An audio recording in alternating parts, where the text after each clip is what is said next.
Get over yourself. It's not about you, it's about your kids. So do whatever it takes to quiet that part of your mind that wants to be pissed and angry and upset. And you can be, just not in front of them. Them truly feeling that they're loved, that they're valued, that they're heard, and like just take their little faces in your hands and just, I got you. I got you. And like true connection. The more you can work on yourself and fill your cup up, the less all the other stuff is really going to bother you. Because at the end of the day, you know, we're all trying.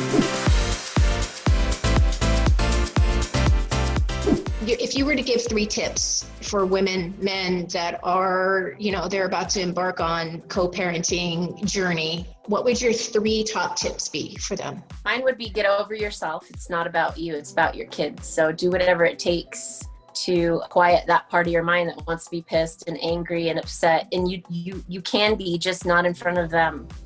Display that you want to work it out and you want to parent them together, right? And so you've got to be on the same team. You've got to.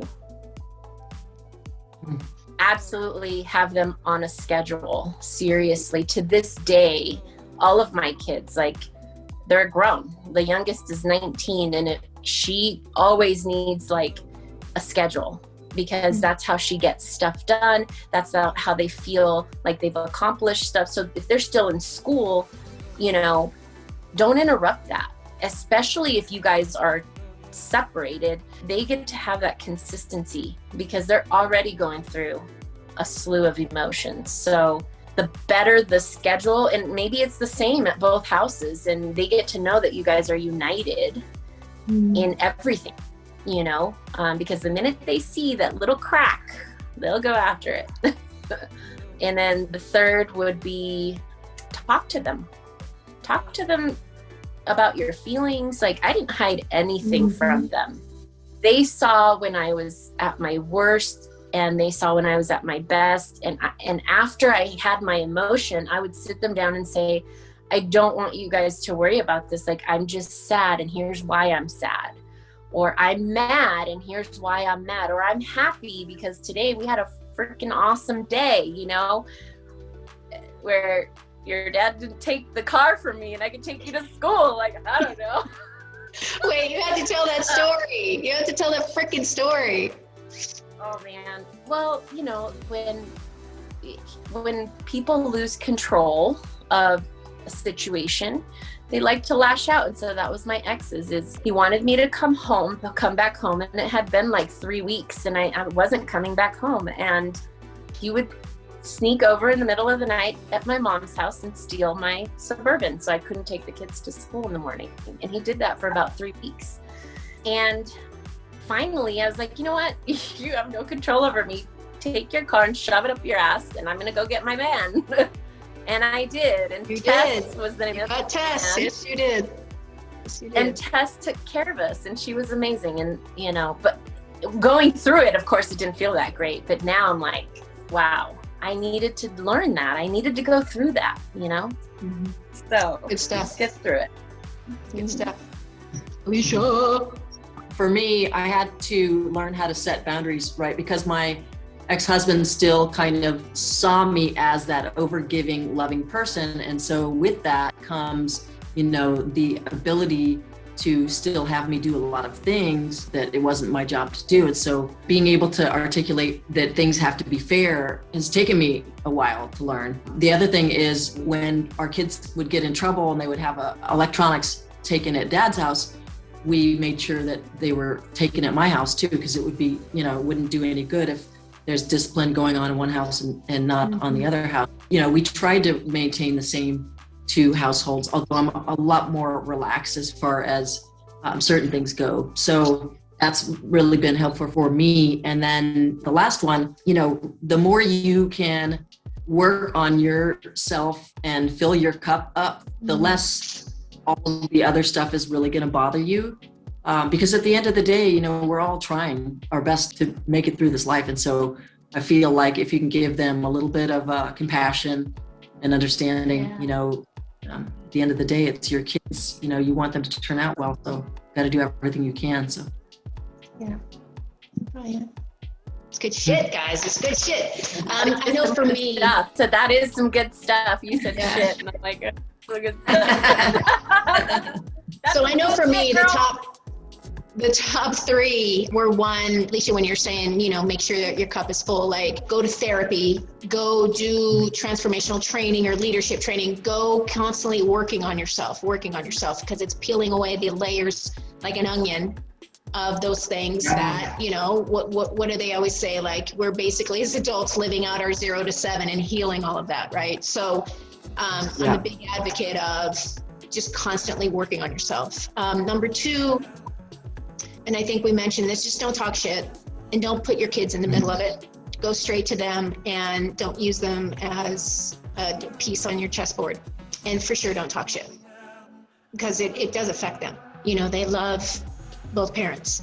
And so by me being an example that I respect and honor my ex, it's then instilling and teaching that in them. So, and then thirdly, I would love to say it was consistency. Not my strong suit, let me tell you.